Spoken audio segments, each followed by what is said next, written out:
Hello and welcome to this Constitution Unit seminar. My name is Alan Rennick. I'm the Deputy Director of the Constitution Unit and I'm your chair for today's event, the title of which is the Independent Commission on the Constitutional Future of Wales, UK-wide Implications. The Independent Commission was established in 2021 and published its final report earlier this month. It makes recommendations to deepen democracy within Wales and to strengthen the existing system of devolved power. And it also analyses three options for the constitutional future, those being enhanced devolution, a federal UK and an independent Wales. It concludes that all three would be viable and says that it's for the people of Wales to decide which would be best. The report, of course, deserves wide discussion within Wales. It's really a fascinating study, well worth attention. It also has implications for the UK as a whole that should receive careful consideration. How, for example, will the major reform options that it scopes out be viewed across the UK? How would they function in practice? What should we make of the smaller proposals for immediate change? And also, what can we learn from the Welsh Commission about how to have conversations about such constitutional matters? To explore these issues, we're joined by a fantastic panel. Laura McAllister is alongside Dr. Rowan Williams, one of the Commission's co-chairs. She's also Professor of Public Policy at Cardiff University's Wales Governance Centre and a great expert on political and constitutional matters.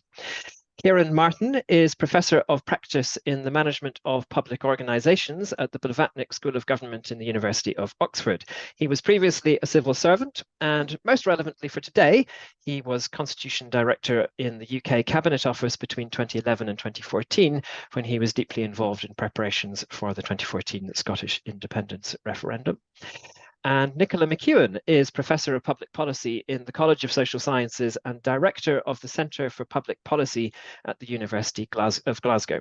She too is a leading expert on constitutional politics in Scotland and across the UK and indeed elsewhere as well. So Laura, Kieran and Nicola, it's great to have all of you here and welcome to the event. Laura will kick things off by introducing the Commission's work. Then Nicola and Kieran will respond, after which we'll have some discussion in the panel, and then we'll open the floor to your questions. Questions will be gathered today by Tom Fleming, whom you can also see on your screen. If you have a question that you'd like to put to the panel, please write it in the Q&A function here on Zoom. Tom will select a broad range of questions and read them out. And if you'd like your question to be asked anonymously, you can just indicate that when you submit your question. Let me also just note that the whole session, including the Q&A, is being recorded and will be posted online on the Constitution Unit website, our YouTube channel, and our podcast after the event. So that's enough of an introduction from me. Laura, over to you. Diolch yn fawr iawn, Alan. Thank you very much, Alan, and Prynhawn da bawb. Good afternoon. It's a real pleasure to be able to join you today. And can I say a big thank you to the UCL Constitution Unit for organising today's event. I think you know it's 2 weeks since we published the final report of the Independent Commission at the Senedd. And I thought I'd spend my time with you this afternoon just outlining the approach and the process to our work and a swift overview of the key recommendations that we made. I'll try and balance my comments between the discrete relevance of them to Wales itself, but also the implications for the wider United Kingdom, as the brief suggested. So I'm going to focus on three areas. First of all, the process and the approach of the Independent Commission. Secondly, the democratic content or the implications that we draw from the conversations we've had with the Welsh people. And thirdly, the analysis of the constitutional options and the changes that we recommend should happen. First of all, process. There's a lot I could say about this, but I'll digest it into a few comments. The Commission was a Welsh Labour manifesto commitment from the 2021 Senedd elections. It was then developed further and in a slightly different way as part of the cooperation agreement between Welsh Labour and Plaid Cymru. It was very much set up as an independent commission. My co-chair, as Alan mentioned, was Dr. Rowan Williams, former Archbishop of Canterbury. And we chaired a panel of 9 other commissioners 4 of whom came from the 4 main political parties in Wales, and the rest non-party aligned. I think personally that it's one of the biggest successes of the Commission that we managed to reach unanimous conclusions with all 4 members of different political parties sitting around the table. And I'm not sure where else that might happen. If I'm being really honest, I think having a former Conservative special advisor in Downing Street sitting alongside the former leader of Plaid Cymru discussing the merits and dismerits of independence is quite something. But I think, in all honesty, that was a tribute to the approach that the commissioners took. They very much wanted to put the people of Wales right at the heart of our investigation. And that's why, in many respects, regardless of the recommendations and the conclusions, as a process, the Commission, in my opinion, has some significant lessons for the other nations within the UK and hopefully beyond that as well. Of course, it would be easy to say that we are now reporting in a very different climate to the conditions in which we were set up. At that time, we were looking at the possibility of another independence referendum in Scotland and a very complex situation in Ireland and Northern Ireland, of course. But before anybody says it's much calmer now, I think we have to warn against assuming that we're in more stable constitutional waters. I think we know that the recent history of this debate shows how quickly things can move on. It was also significant process-wise that Wales was on the front foot in considering its own constitutional future, because lots of us who studied this area for a very long time talk about Wales having to be responsive, having to be reactive rather than proactive, often in an ad hoc manner to events that are happening or political shifts that are happening in the other countries of the United Kingdom. So I think that's really very important that this time we were able to think strategically about all options for Wales's governance in the future. Since the report came out, of course, we've had the usual predictable, I'd say, criticisms of its value, mainly focused, I think, on cost. I'd make a few quick points around that. I think we all know that quality research and a proper engagement programme with citizens doesn't come cheaply. In our opinion, the future of Wales's politics is an absolutely critical question, and we shouldn't make an apology for investing in that, particularly as we sought the voices and the opinions of as many Welsh citizens as we possibly could. The other critiques that have, I think, rather predictably been levelled at us is that now is not the time to be studying matters constitutional. Well, look, there's never a time to study matters constitutional if you listen to people who lay that argument down, because there isn't a moment where you can say we have breathing space to actually properly and forensically analyse matters constitutional. But more importantly, I think, and this is a point that I've made in my media engagement since the report came out, that you can't see constitutional matters and public service delivery as completely separate. There isn't a strict dichotomy between those things, because, of course, in our report, we highlight ways in which the delivery of key public services like justice, like transport, have been affected by the constitutional settlement that Wales has. So we've tried to bridge that gap in the hope that we can persuade people that it is a good time to talk about constitutional matters. We started off with a unanimous commitment to put the people of Wales front and centre of our deliberations. I guess it's up to others to judge how successful we were in that venture. But we had in the region of 15,000 interactions in various different forms with people. And I think the intent of involving them from the very beginning has added a great deal of legitimacy to the conclusions we reached, because we were very keen to listen and talk to people in a language that wasn't traditionally academic or formal or legalistic. And we did our very best by involving as many external groups who could advise us on that as possible. We went to car parks, we went to festivals, we went to colleges, we went to agricultural shows, we went to shopping centres. So it was very much a case of reaching out to the public rather than expecting them to come and tell us their opinions. And for those of you who love these things, you might have listened in to the debate in plenary in the Senedd yesterday. when the First Minister gave a statement on the Commission's report. And I was delighted that he referred to the authority of our report, not coming just from its intellectual rigour, but because it contained or reflected the voices of thousands of Welsh citizens. I'm afraid some of the evidence we gained from Welsh people was rather depressive. There are still very low levels of awareness of what is devolved and what isn't. There's still a confusion between the interventions of government and the devolution settlement itself, which of course is common when you have the first principle in play, that people don't properly understand how the devolution settlement works. More encouragingly, and this is the good news, I think, over 80% of the people we contacted and spoke to wanted more information and more coverage of Welsh politics. They also went on a journey with us, particularly in the qualitative research that we did. They went on a journey where they were introduced to some of the frameworks of devolution and then asked to consider them in greater detail. And then they were returned to the table to talk in greater detail about the constitutional options that we were discussing.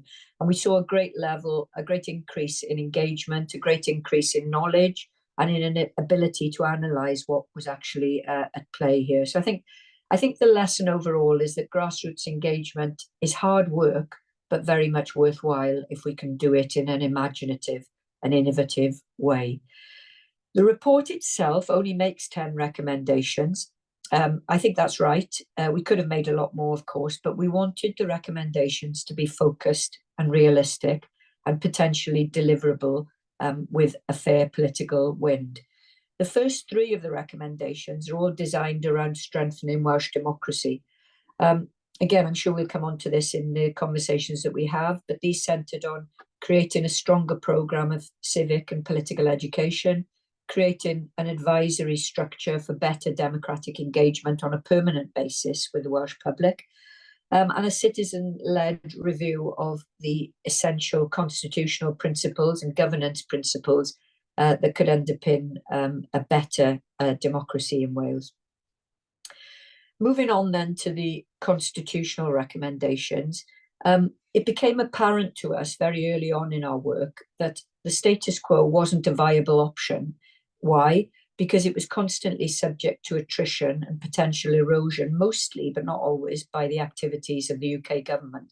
So whilst it should be a legitimate opportunity for citizens to tell us they didn't want any change, it was very apparent to us that things were changing, that there wasn't a static status quo that we could offer to people as being something that they might choose. And I think that was a really important conclusion that we reached very early on.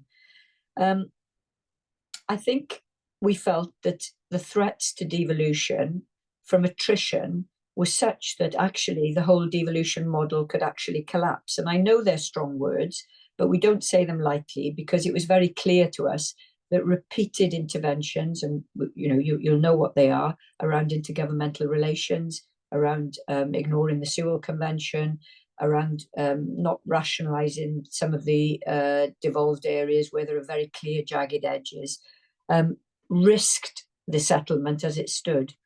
And I've always believed that actually attrition and apathy are more of a threat to devolution in Wales than any active populist anti-devolution campaign. The kind of evidence that was being presented to us, and often, by the way, this was presented to us by citizens as well, but not communicated in exactly the same language as experts, was that they didn't agree with the Sewell Convention being ignored, so that the views of the Welsh Parliament, the Senedd and the Welsh Government were not taken into account when a UK government was legislating in a devolved area. Citizens wanted governments to work together more closely. Our opinion polling showed that over 90% of citizens wanted that to happen. But I'm afraid what we saw in terms of evidence from Cardiff and from London was that the relationship wasn't operating on the basis of mutual respect and parity of esteem. And I'm afraid it often seemed the case that the UK government's management, and I emphasise management, of devolved relationships was very much in the form of treating the devolved governments as just another stakeholder rather than the elected representatives of each of the nations. So that's what led us to the calls to protect and defend devolution through strengthening the legal and procedural pillars for intergovernmental relations and the Sewell Convention. We also called for the removal of the Treasury's constraints on Welsh Government's budget management.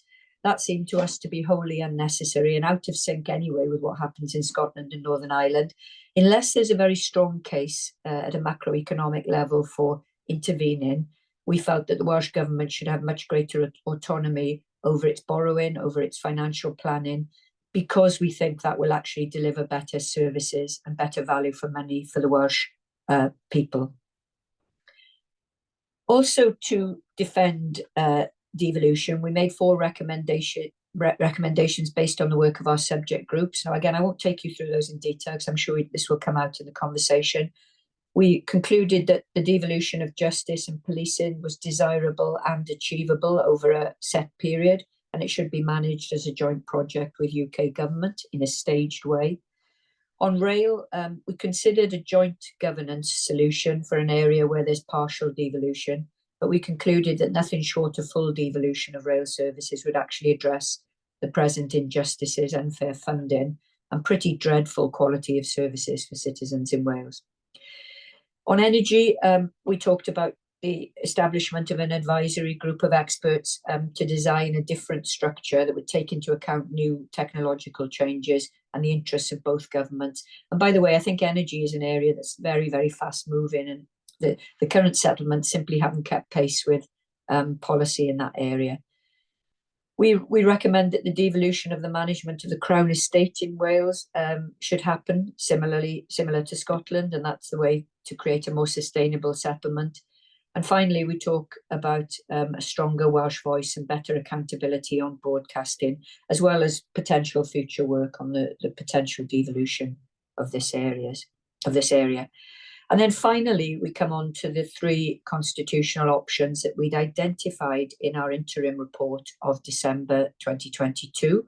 The task for the last 12 months then was to produce a rigorous analysis of the options and to present them in as an accessible way as we possibly could. We were assisted in that by an incredibly useful evaluation framework that the expert panel who worked alongside us created. And I think actually that's quite unique. It was incredibly valuable in our analysis because it cross-referenced the policy, the practicality, and the principle attached to each of the 3 models. I'll remind you what they are: enhanced devolution, federal perspectives, and independence. And we looked at each of them from the point of view of risks and opportunities. And clearly each of them had very different risks and very different opportunities. And when you assess them against some of the principles or values that were central to our work, so for example, accountability, agency, equality, and subsidiarity, you'll see in the final chapters of the report that we've created a grid or a matrix which evaluates each of the 3 constitutional options. I mean, clearly it wasn't our role to recommend any one option. I don't think that was ever going to be the case with a cross-party group. But in any case, I don't think that would have been appropriate, because analysing constitutional options is in effect a cost-benefit analysis from a very personal and community standpoint.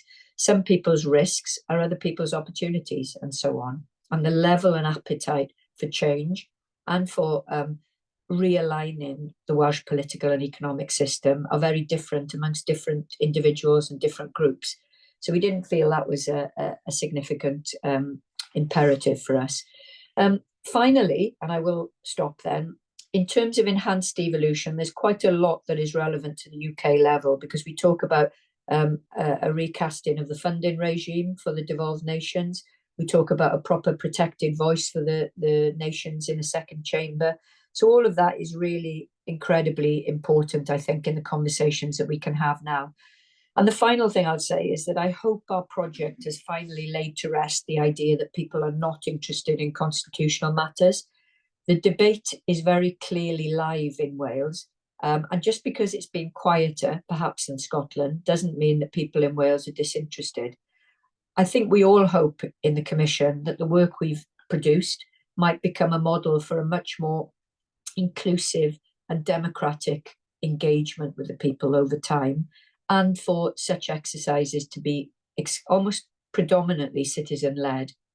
So whilst not perfect, and there are plenty of things we would have done differently now with hindsight, I think we've had a go at doing things differently in Wales with the betterment of Wales at its heart. And I hope some of the messages, as well as the recommendations that come through in the report, will be used as a template for other countries that decide to embark on such an exercise. Diolch yn fawr iawn.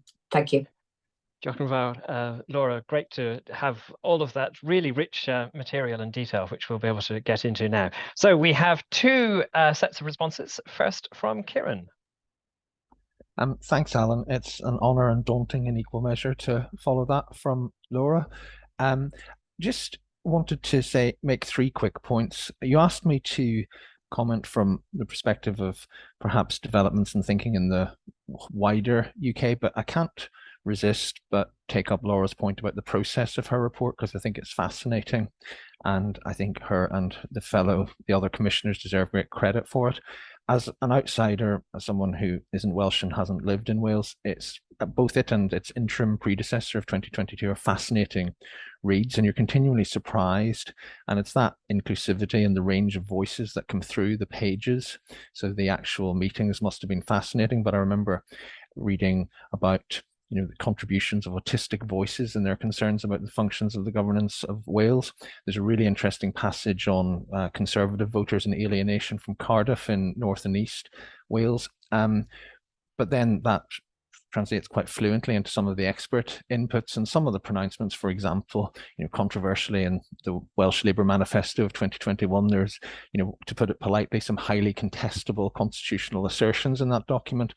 I think in the Commission's report, the expertise and the analysis flows through. So whatever one's views on the constitutional future of the UK or of the current state of Wales and the governance thereof, it's a really, really interesting document and a really rich contribution that I encourage everyone to dip into.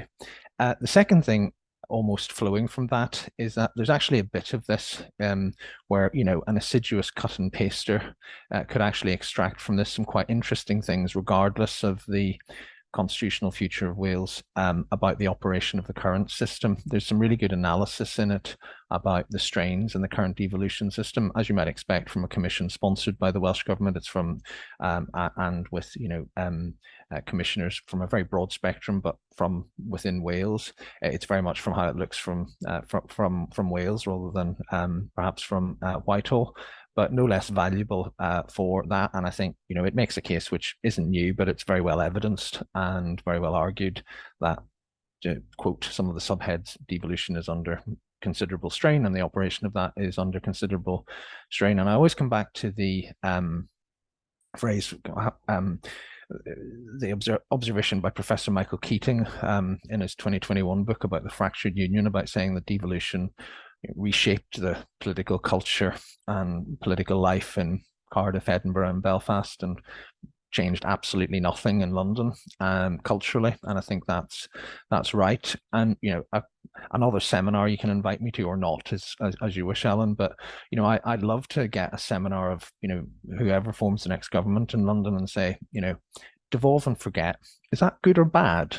Because it's now become this sort of catchphrase for all the iniquities of devolution. But actually, there's a principled argument, I'm not saying I subscribe to it, that the whole purpose of devolving is you give responsibility and accountability to somebody else, and therefore you should, to some extent, forget about it. That sits uneasily. And again, the Commission's analysis is really good on this, with the entrenched, not just doctrine, but sort of feeling of parliamentary sovereignty and ultimate responsibility for everything at Westminster. But I think London needs to sit down in the next Parliament and look strategically at the future of the Constitution and say, what is it happy letting go and what isn't it, and how does it wish to approach this? And I think the Commission's report is really useful for that.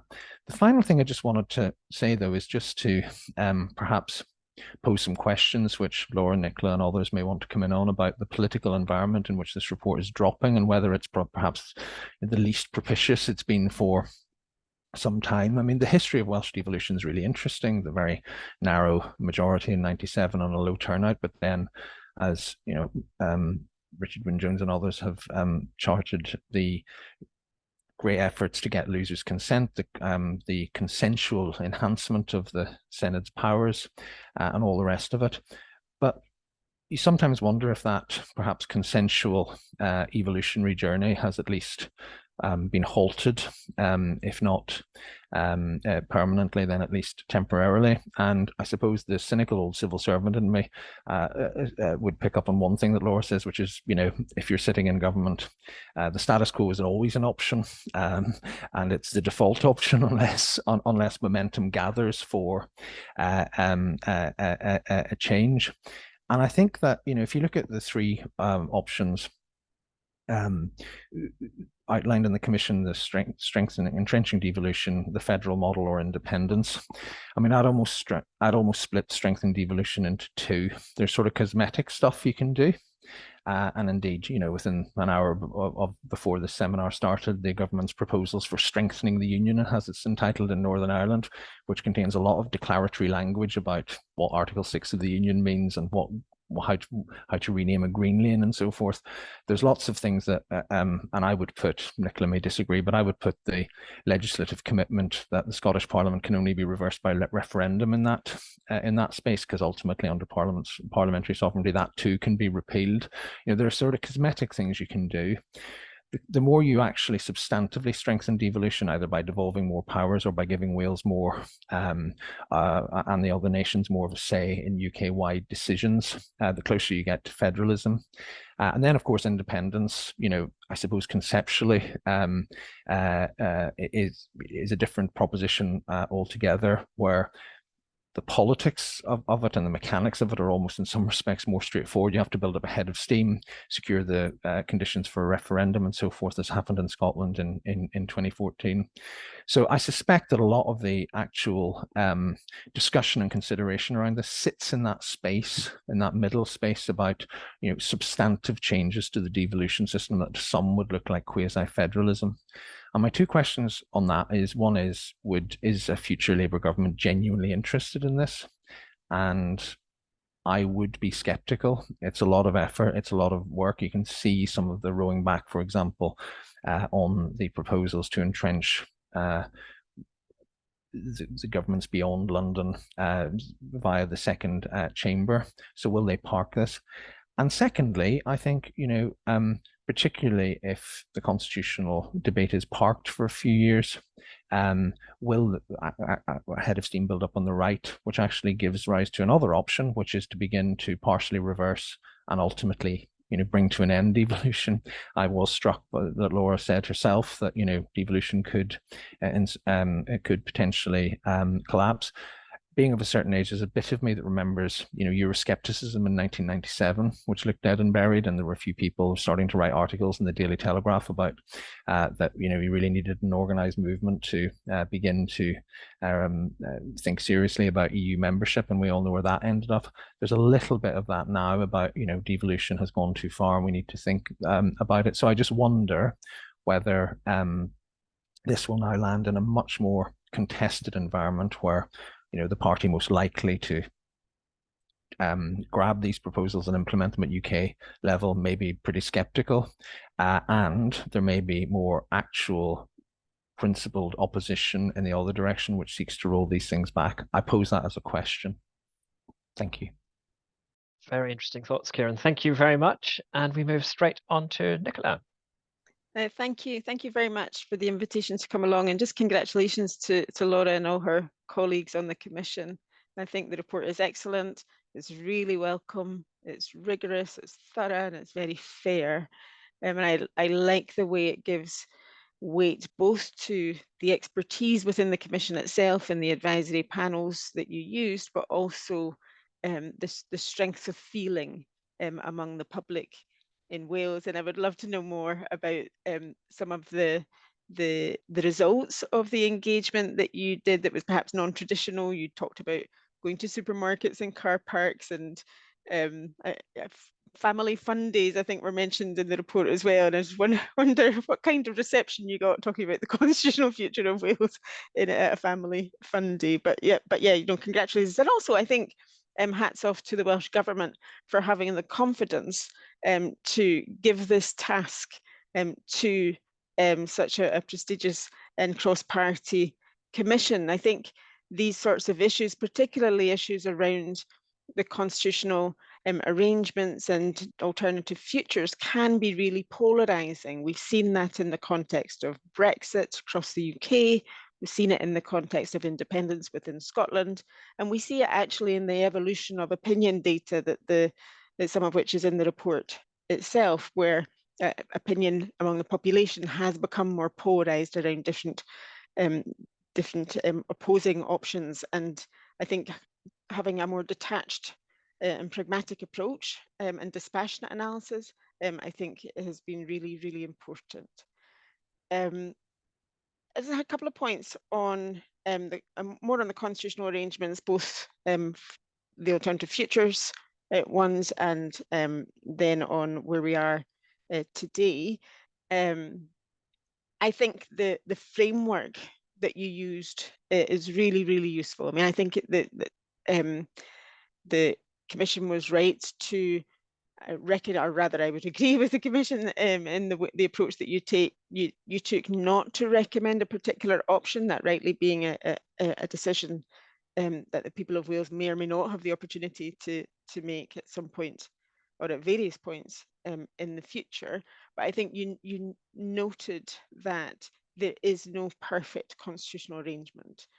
They all have various strengths and weaknesses, or opportunities and risks. And I think the Commission did a really good job of outlining some of those, but more importantly, providing a framework of the different principles and practicalities and policy implications of different constitutional arrangements. And I think that was very welcome, and it's a framework that I think could be easily translated to other contexts. The other thing I suppose I would want to make as well is that there's not only is there no perfect system, but there is no definitive system. So quite often when we have these debates about constitutional arrangements, or every time there is a constitutional reform, it's often framed within the language of this being built to last. I think I'm borrowing from a phrase from a government white paper. It's, you know, this is it, guys. You know, we've got it sorted, and that is never going to be the case, and it never should be the case, because the constitutional arrangements on these islands will evolve and should evolve in light of new challenges, in light of experiences, in light of different preferences. And I think that's we ought to be able to have a sort of mature conversation, an ongoing conversation about whether what we have right now is optimal and whether it can be improved in whatever way that is deemed appropriate. So where are we now? I agree with the Commission's comments and Laura's comments in particular on the risks that the system of devolution has been facing. We do have a distinctive approach to devolution from UK governments since 2016 in particular, partly because of the practical challenges that Brexit and leaving the European Union has introduced that weren't there before, but also because of different responses to the various political challenges and the different ideological frames through which those challenges are understood. I think that the threats to the Seoul Convention are really important. You could say it's just a convention, it never provided any legal guarantees anyway. But I think certainly in the case of Scotland, I think this is also it has become the case for Wales, that the Seoul Convention represented a really significant symbolic underpinning of the authority and the autonomy and status of the devolved institutions within the United Kingdom, within the framework of parliamentary sovereignty. And the way in which it has been not completely destroyed, it's still there, it still operates, but its power has definitely been eroded in the last few years. And that is something, and I agree with some of the steps that the Commission recommended, that is not beyond us to address that procedurally within the UK Parliament. And I would like very much to see some efforts made there, whatever happens after the UK election. Some of the other recommendations I find a little trickier. So you talked about principle of parity of esteem. And parity of esteem is a call that is often made by the devolved governments in respect to intergovernmental relations, and in a legal sense, there is no legal hierarchy between the devolved governments and the UK government, in the way that there is a legal hierarchy between the devolved legislatures and the UK Parliament. But politically, there is a hierarchy. And I don't think any UK government of any stripe has considered the devolved governments as on a par and of equal status, even if we think of that as within their areas of jurisdiction. And I think we see increasingly, it's very interesting that what's coming through the COVID inquiry just now as well, is a sense in which it is the UK government shouldn't be stopped from doing anything it wants in the UK, because it's the UK government and it's the UK Prime Minister, and this is a different status compared to the devolved government. So that parity of esteem is difficult to enforce if it's not recognised as a principle by all parties. Likewise, the committee made a recommendation for statutory underpinning of intergovernmental relations, which I agree with, but also a duty to cooperate. I'd like, it would be interesting to hear a little bit more about that, because I'm not quite sure how that would work in practice. Very mindful of that voters often want governments just to get on with it. They just want them to work together to sort out the problems. And I totally understand that. And many of the challenges that they face will not be the sole responsibility of individual governments anyway. So you definitely need a degree of cooperation and collaboration. But collaboration comes with power dynamics, and it comes with compromise. It comes with the risk of lowest common denominator.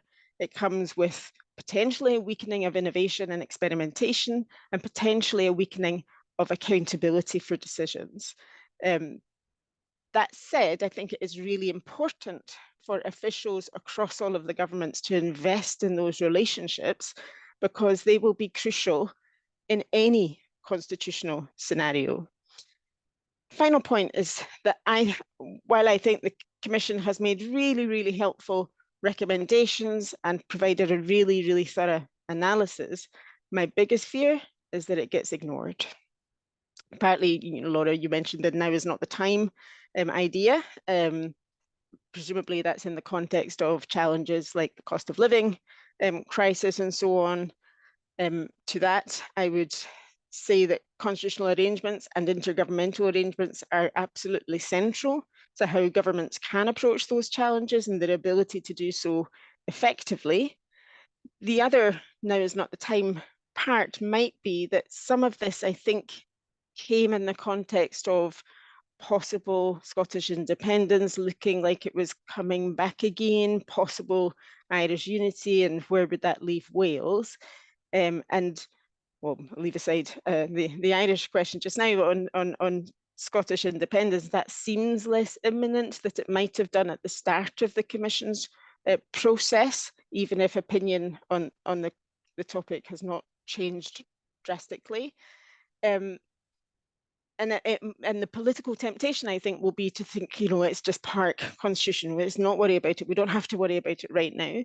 Whereas I'm of the view that that's exactly the time when you can think about these things calmly and with reflection, without the heat of politics and imminent perceived threats. I think a general election and whatever happens thereafter does create some opportunities. Certainly for a reset of relationships, whether, and I thought I might disagree with Kieran a little bit, but I'm not. I think whether there is interest in taking up some of those opportunities among all of the other pressures and demands on time, I am similarly skeptical. Devolve and forget is interesting. I would rather, maybe we move to a phrase of devolve and trust governments to do the task that they were given to do. Thank you. Thank you so much, Nicola. Wow, we've got so much material to get our teeth into here. So we'll go to audience questions in a little bit. We've had some questions in the Q&A already, so many thanks for those. If you'd like to ask a question, though, now is your time, and do get those questions in. For now, let me just ask a few questions. And I think, Laura, I should first just give you an opportunity to respond to some of the points that Kieran and Nicola have made. So Nicola talked about the process and asked various questions around how did that work with some of the very kind of inclusive, inclusion-focused mechanisms of engagement? And Nicola also raised some questions around some of the specific recommendations on parity of esteem, on duty to cooperate, legislatively fixed duty to cooperate. And Kieran talked in particular about as Nicola was at the end there, about just what is the political environment in which the recommendations are landing, and is there any prospect that a future Labour government will pick this up? Is there a prospect that a government of the right might actually move in the opposite direction? Do you want to pick up any of that? Yes. Yep. Let me have a go anyway, Alan. Starting with the last one. I understand entirely what Kieran raised and Nicola expanded upon, but my question back to them and back to the audience really is what else can we do other than create a well-evidenced, solid, intellectually rational piece of work that can be there for whatever scenarios lie ahead? Of course, we have the luxury of being academics rather than politicians, most of us. Not all of us on the commission, by the way, because there were active and retired politicians working with us. But there is a question, isn't there, that, if not now, then when? And if not what we're doing, what would you do differently? I think this is really fundamental, maybe differently and more pronounced in Wales, because we missed out on the Constitutional Convention discussions that happened in Scotland, and you can critique those as you like, but they were there and they rehearsed an idea of Scottish devolution. We missed out on that, so there was a big vacuum around the establishment of the Assembly in the first place. I think following on from that, there will remain a risk to the union that will be felt by both left and right in politics. Now, in some respects, you can horizon scan and say that this will be capitalized on potentially by the hard right in a defeated Conservative Party if they lose the UK general election. Or equally, you can say that the Labour Party will, if it's elected in a general election this year, will struggle to come to terms with a lot of competing priorities that it will face, many of which will only actually be resolved, as Nicola said, finally, things like the cost of living crisis, energy and so on, will only be solved by creating a much more rational constitutional settlement across the UK. But whichever way you look at it, I think the fact that the union is under risk is a very significant issue for unionists and for nationalists, because nationalists will clearly want to accelerate that process. Unionists will clearly want to find a way of protecting it. So I guess we have thrown something into a very potent political environment. I'm not sure I agree entirely with Kieran's suggestion that, that this could manifest itself as an active campaign against devolution. I think the closer we looked at some of the campaigns that have existed around abolition and so on, the more one sees that they are overwhelmingly linked with a very populist interpretation of government policies rather than of any constitutional model. Now, that doesn't mean that they won't get currency or credibility, but I think attrition is a much greater risk than active campaigning. Nicola made a very good point about how we did the inclusion and the engagement, and I think it would be fair to say it was experimental. There were lots of times where interventions we made or exhibitions we held didn't work as well as others, but we were quick to kind of evaluate and remedy that. We were able to fund some organisations. I think Kieran mentioned the Autistic Society that worked very closely with us. And we also work with groups for people with hearing disabilities, people who were care leavers, people who were asylum seekers, and all of those engagements allowed us to ensure that we were at least given a platform for very different voices to talk about the Constitution. And actually, the things they told us were amongst the most interesting things of all. I don't think everything worked equally well, Nicola, if I'm being really honest, but it was right that we experimented and that we employed this tactic of what we called a kind of Q sandwich, where we did qualitative work, then quantitative work, and then back to qualitative work alongside some serious State of the Union polling at the same time. The community activities, I think, worked best when we let participants frame the constitutional questions in languages that they understood. But you'll see from the democratic recommendations that was one of the principal reasons why we suggested this had to be a kind of stand-in process, whether that was a standing commission or an advisory body. But it's really a fundamental that we don't lead people into these conversations and then say, thank you, that's it, we'll come back to you in 5 years when we next revisit this question. And there were probably other things, but I'm hoping that they'll come out, Alan, in the conversation we have. Oh, that's great, thank you. Yes. Could we maybe move to Kieran and Nicola and move to some of the concrete recommendations? And I guess it might be that those that are most likely to be implemented are the relatively small ones. So maybe it would be good just to dig in a little bit to the recommendations around intergovernmental relations and the Sewell Convention. So the report recommends that there should be, as Nicola mentioned, there should be a statutory underpinning to the system of intergovernmental relations between the UK government and the devolved governments, and also a duty to cooperate. And then also it recommends a strengthening of the Sewell Convention, which just in case anyone is wondering what on earth are we talking about when we're talking about the Sewell Convention. So this is the convention that the UK Parliament will not legislate in areas that have been devolved without the consent of the devolved parliaments. And so, of course, there has already been an attempt to put those in legislation with the Scotland Act 2016 and the Wales Act 2017. And at present, that legislation says that the UK Parliament will not normally legislate in devolved areas without consent, but that has sometimes been violated. And the report proposes strengthening that and saying that there will be no violation except in certain specific circumstances. I guess I'm wondering, maybe go to Kieran first, given your Whitehall experience. How does all of that look from a Whitehall point of view? Does that seem sensible from a Whitehall point of view? Do you see any difficulties? And I guess also, I'm wondering to what degree, so you've all talked about difficulties in intergovernmental relations, a feeling that the devolved bodies are not always respected.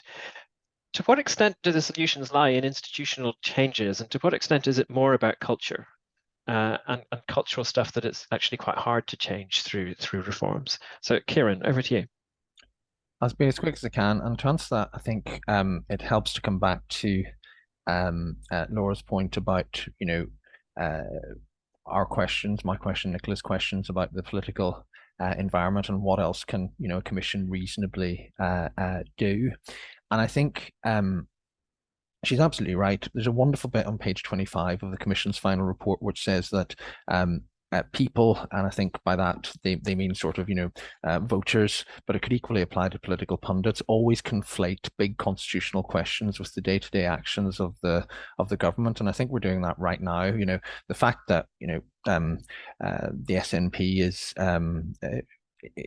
seems to be in free fall, and that immediate questions of a referendum in Scotland have gone away, does not mean that the long-term constitutional trends in the United Kingdom are in any way stable, or these big issues won't come back.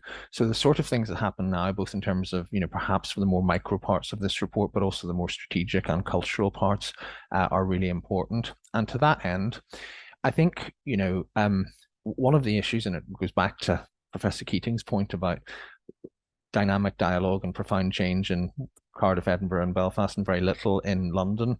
We're not having this debate in London. So Nicola raised the point about what's coming out in COVID. And, in shorthand, Boris Johnson's evidence where he said the UK is not a mini EU with 4 equal partners. I mean, that's the attitude that sort of sums it up. Now, there's an element of that, I think, in Labour. It doesn't talk very loudly, but when, I'm still scarred by, I know this is a bit niche, but I'm still scarred by the March 2000 budget and the internal debate within the Treasury when I was then working about whether you portrayed UK-wide health figures when Gordon Brown opened the spending taps and we started to invest heavily in health. There's a bit of Whitehall, in whichever party is in power, which just thinks of the UK as a single entity with, whether that's just statistics, whether it's, policy direction and so forth, and struggles with it. And therefore, I think, and as Nicola's already said, going the full distance towards a parity of esteem between the capitals is a big leap. Having said all that, that's not to say there's no differentiation, there's no thinking about it at all. I think under a potential Labour government, for example, questions of the Sewell Convention and enshrining that both legislatively and frankly operationally and culturally become more viable. Again, and I pay tribute to the way the Commission went about its work, because there's a really interesting, and to my mind, although Nicola knows more about this than me, entirely accurate account of the evolution of the Sewell Convention, how it started off being about activity in devolved areas, which is distinct from altering the powers of the devolved institutions, and it's the latter that got completely railroaded over Brexit, with to some extent a voluntary encroachment via the Internal Market Act. Now, I can think of a operational and legislative way of doing the Sewell Convention that would be adhered to on straightforward issues that are devolved: health, education, bits of economic development, whatever it may be. I think in terms of, particularly with post-Brexit messiness about the actual powers and so forth, and any government thinks seriously about the lessons of the pandemic and the way in which the devolution plan for the pandemic did not survive contact with reality, like lots of other plans for the pandemic. I think an absolute legislative guarantee that London would never override the devolved under any circumstances is probably unlikely. But I think there is a decent chance of getting somewhere. But to come back to the start of your question, Alan, I think a lot of this does actually depend on whether, in the next Parliament, whoever forms the majority administration in it actually sits down and thinks seriously about where they want to be on this. Because actually, most of the time they haven't had a McAllister-Williams convention. They haven't had a bunch of there are a spectrum of strategic approaches you can take to the devolved administrations. Where do we want to be on it? And they should really do that at the start of the next Parliament and come up with the answer. Thank you very much. Nicola, what are your thoughts? Yeah, just to go back to Laura's point first about what else can we do. I mean, nothing. So, I mean, I want to make it absolutely clear, I was not in any way criticising the Commission. My critique is aimed at those who may be inclined to ignore its work and its analysis and its recommendations, because I do think that attrition is a real risk, and I do think that the degree of discontent with the arrangements is very real. I mean, I would point to, in going back to the Scottish case, one of the really distinctive developments since 2016 is the extent to which support for devolution has diminished. Not in favour of no self-government at all. That's stayed low all the way through, but with independence now being the plurality. And I think some of these developments will have contributed to that.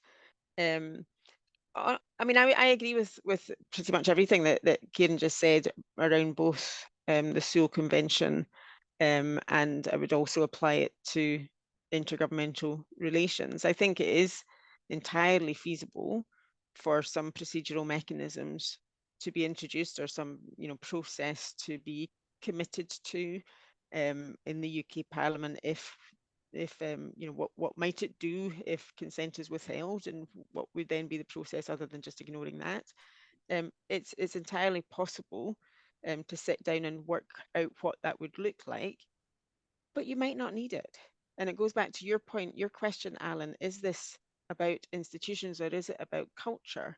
And we didn't have those, leave aside IGR for a minute because that's a wee bit different, but with SUO, we didn't have these challenges prior to 2016, but we didn't have any procedures either.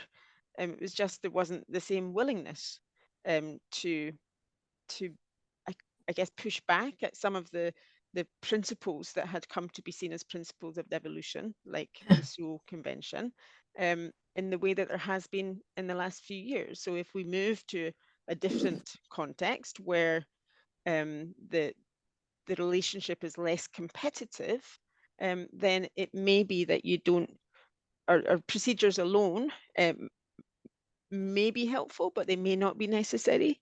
And even with them, unless you have the political will and the cultural shift and reset, then I'm not sure how far a change of procedures gets us.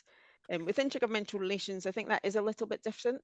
Pre-2016, they were pretty inadequate anyway, and there is more of a reason to have intergovernmental relations now post-Brexit because of the nature of the constitutional arrangements and the interdependencies between what's devolved and what's reserved.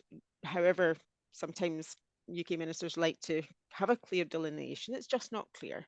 And there are jagged edges and interdependencies all over the place, more so now than before. So I think I would be more inclined to see how a legal duty to meet would be feasible and could be implemented and adhered to, and with enhanced parliamentary scrutiny, which is not really adequate just now either. But it's just, I suppose I just struggle to see how you actually impose a duty to cooperate when you meet, because presumably that cooperation is the result of discussion and joint working and commitment at the time that you meet. Can I come in there, Alan?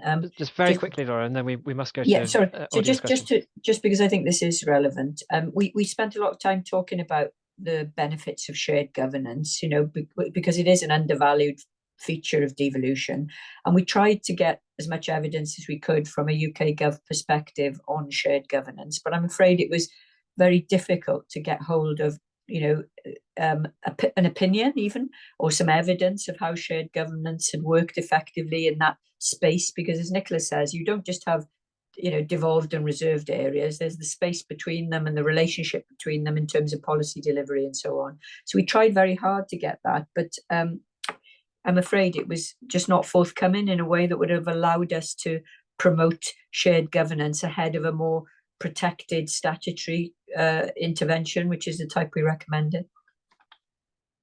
Really interesting. Thank you. We could keep on going for a very long time, but we've got lots of great questions from the audience as well. So let's bring Tom back onto the screens. There he is. And we'll see. I think we've got enough questions for 2 rounds of 3. We'll see if we can manage to squeeze those in. So that'll require quite quick responses if that's possible. So Tom, what have you got for us?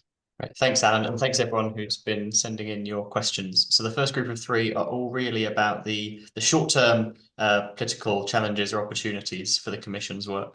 And first, Sarah Elias asks, how can we effectively encourage and facilitate Whitehall's active engagement with the findings and recommendations presented in this report?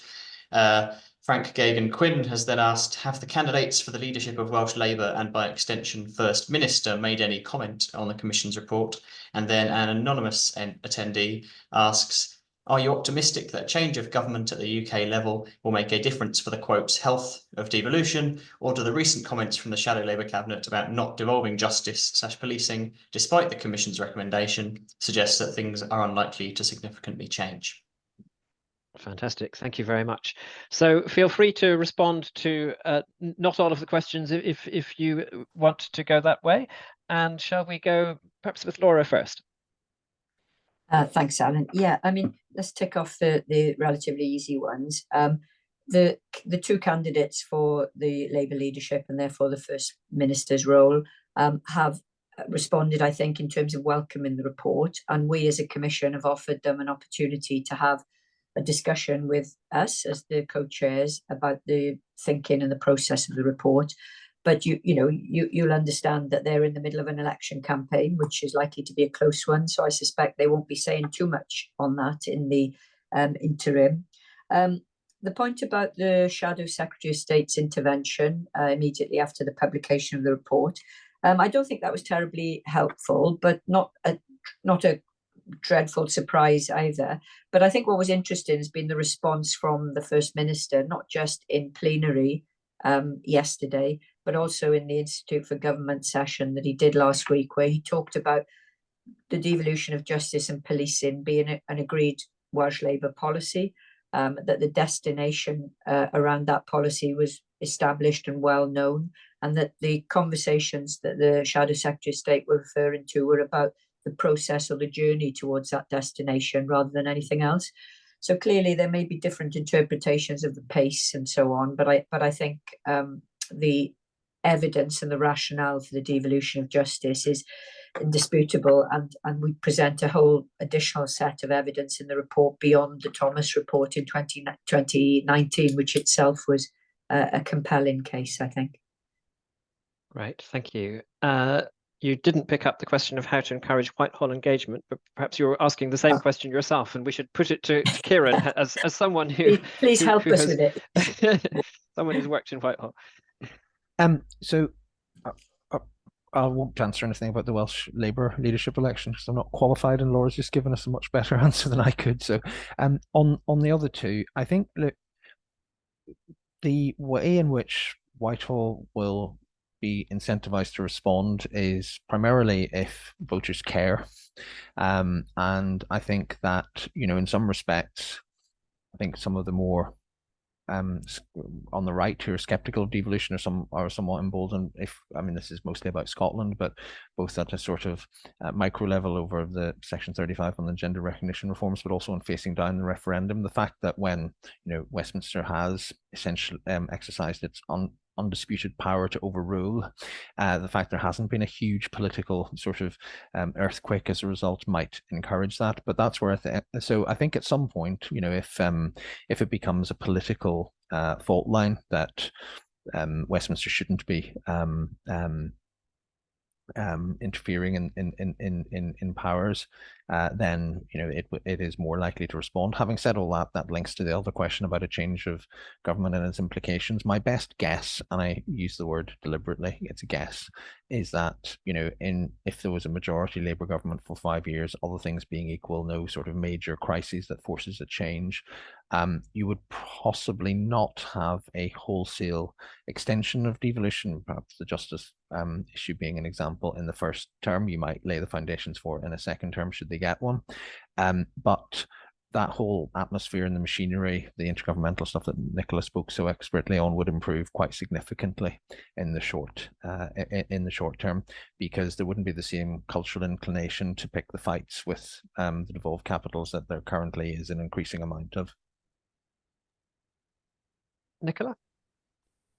Yeah, politics has always driven these developments. We see that if we look back at history, and constitutional reforms have been preceded by political shift and political preferences expressed usually in elections. I think if there is to be a Labour government, it will be a very different in a number of ways from, say, when the Blair government came in with a Starmer government is not going to have a big constitutional reform agenda, as the Blair government had, and it's not going to have very many cabinet secretaries of state who are rich in their experience of political life in the devolved nations, and that is also a little bit different. Even if we allow for big political shifts in the election to come, presumably most of the figures that are in the shadow cabinet now would at least be in the first cabinet of the government, so they're not that engaged in the issues. So that's another reason why I don't think it would be a central concern. But I am a little bit optimistic that there is at least an opportunity for a a bit of a cultural shift. And I actually do think there is recognition in parts of Whitehall that things are not great right now in the relationship with the devolved institutions, and that there is, perhaps a little bit more appetite with a different ministerial cover to try to address some of that. How do you do that? One of the things we've been developing at Glasgow is a policy lab model where you bring different people with different perspectives, different sectors, different governments around a table to, as a first step at least, try to get a shared understanding of the problem. And that, I think, is crucial to then helping to work through possible ways to build consensus around next steps. So I am a little optimistic. Nice to hear. Tom, back to you for round two. Great. So these are largely questions about sort of bigger factors that might affect the prospects for constitutional change. So firstly, David Thomas asks, how do we rectify the enormous media deficit that afflicts Wales? Surely this is a prerequisite for any meaningful popular engagement around our constitutional future. And an anonymous attendee asks, does any effective long-term constitutional reform, including of intergovernmental relations, rely on a breaking of the current understanding of parliamentary sovereignty? And then lastly, Stephen Griffiths asks, is the dominance of a single party, namely Labour in Wales, an impediment to the development of the kind of mature political culture that could underpin a federal settlement or even independence? Gosh, thank you very much. Big questions indeed. Indeed. Shall we go in reverse order this time? And this is probably your last opportunity to speak. So do pick up those questions. But if there's any kind of burning point that you want to pick up as well, then do feel free. Tom, could you just read out that last question again? Absolutely. Just let me find it a moment. It was whether the dominance of a single party, namely Labour, is an impediment to the development of the kind of mature political culture in Wales that could underpin a federal settlement or even independence. So I suppose the only thing I would say to that is that the changes that are already in train in terms of increasing the number of members of the Senedd and the increased proportionality that can allow, it will probably have a consequence in terms of the extent of dominance of one party that we've seen in Wales. I'm not saying it won't still be dominant, but there will be perhaps more plurality in the system, as is often the case in more proportional systems. And I don't think I'll say any more on that. I'll leave that to Laura. On the parliamentary sovereignty point, I don't think it's, so I'm not of the view that parliamentary sovereignty is something that can't be changed or qualified. Why not? So I think it can be. I don't think it will be. I don't think there's appetite for that to be, but it's not, none of this is impossible to alter or to qualify. And I think there has to be at least a willingness to qualify the sovereignty of Parliament vis-a-vis the territorial constitution if some of these issues are to be addressed. I suppose one further thing that we didn't really mention that is a little bit of a concern of mine is about understandings of devolution, because I think we are probably, whatever happens with the election, I think we will probably see a further rollout of a very kind of patchwork so-called devolution system across England, which is nothing like the devolution that we have in Scotland, Wales and Northern Ireland. But talking about them with the same terminology, I find deeply problematic and potentially has the possibility of diminishing the status of devolution in the three territories that have had it since 1999. So I think, yeah, none of these things are unmovable or unshakable, but it requires political will is my main point. Thanks very much. Kieran? Quickly, like Nicola, I'll probably leave a lot of this to Laura. I mean, the media in Wales point, I mean, I don't know what, it's fascinating the difference between the way, the media in Wales works as distinct from the Scottish media and the media in Northern Ireland and so forth, but I don't quite know what the implications or any changes, I don't have any views on that. So the single party point, I think, is quite interesting. I'll come back to that in a sec. The parliamentary sovereignty point, we haven't really talked a lot about the Commission's proposals on federalism. And I think that while I would agree broadly with what Nicola said about parliamentary sovereignty, I think the extent to which, the seismic nature of any change to it, I think it is possible, but it's seismic and difficult. And I think our discussion for another time is to what extent does both parliamentary sovereignty and England's refusal to regionalise and lack of interest in it and its dominance, make federalism close to non-viable in a UK context. It's certainly very, very difficult. And I would also think that, we sometimes talk about, and I think Nicola's right about this, devolution within England, where there is no national question in England of that type, in terms of, say, separation and so forth. It's not the same as devolution in Scotland, Wales, and Northern Ireland, where there is a much more national culture element to it. It is a more classic technocratic discussion about what powers are held in Manchester, West Yorkshire, wherever it is, versus what's held in London without any of the national connotations. And that brings me back to, there is such a dynamic set of discussions in Scotland, Wales. There's a very complicated one in Northern Ireland, and there isn't one at UK-wide level. And the UK is an extremely complicated and increasingly complicated country that doesn't really think about itself at UK-wide level. So, I mean, that's where the sort of challenge is. Where is this sophistication and depth of thinking at UK-wide level about these issues in their totality? And that's the next conversation that we need to have. One of the most interesting things in a very interesting set of interventions from my two colleagues was Laura saying just the struggle she had to get an observation out of the UK government. That's really quite a telling aside. Final word to Laura. Yes, I found the comments of colleagues, Nicola and Kieran, fascinating. I agreed with everything you said, by the way. Let me take on the Welsh dimension, because that hasn't been covered and we haven't got a great deal of time. Let's be fair to Welsh Labour.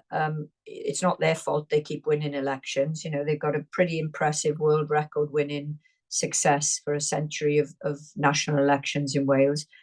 There's a reason for that, of course, which is largely down to the weakness of the opposition parties and the context in which the opposition parties, particularly Plaid Cymru, have struggled to get any kind of traction because of the dominance on its own agenda by Welsh Labour. That's a whole other thesis. I think there will be tests ahead for Welsh Labour, if and when there is a UK Labour government, because clearly relationships are not as simple as a blame relationship then. They have to be more developed in terms of arguments over funding, particularly, because we know that the Barnett formula simply does not work in terms of the effective financing of the Welsh devolved areas. And I think one of the problems of one-partyism, or the dominance of a single party, is a very lazy scrutiny culture. And I think we have some big jobs ahead, thankfully beyond the remit of the Commission, to look at governance in Wales and how weak it is in key elements, and how we have yet to be able to develop a really forensic and significant culture of scrutiny. So I think that will pose some problems. Senedd reform, I mean, we could talk about that as well, but Senedd reform, where the Senedd will become an institution of 96 members elected by a slightly more proportional PR system, but using closed lists, has a real danger built into it, which is there's no popular support for closed lists whatsoever, other than amongst a very small group within Welsh Labour. And that can actually has the risk of sullying the process of Senedd reform as well as the bill goes through. So I think that could pose some difficulties. I agree with everything you've both said about parliamentary sovereignty, and particularly around the potential of federalism in the future. Media deficits, I mean, I think it goes much deeper than media deficits, by the way. The media deficits we have are a reflection of a very immature political culture and a society that hasn't invested well in civic education and political education in the absolute broadest way. So hence our recommendations in the report about more democratic innovations. This is generational, isn't it? It's not going to change simply by devolving broadcasting. It's only going to change when we have a well-educated, engaged citizenry who feel that politics is theirs and that they own aspects of it and participate in it. Then we will have an effective media that represents and reflects back to people how politics and how life in Wales works. But I think we're a way away from that at the moment.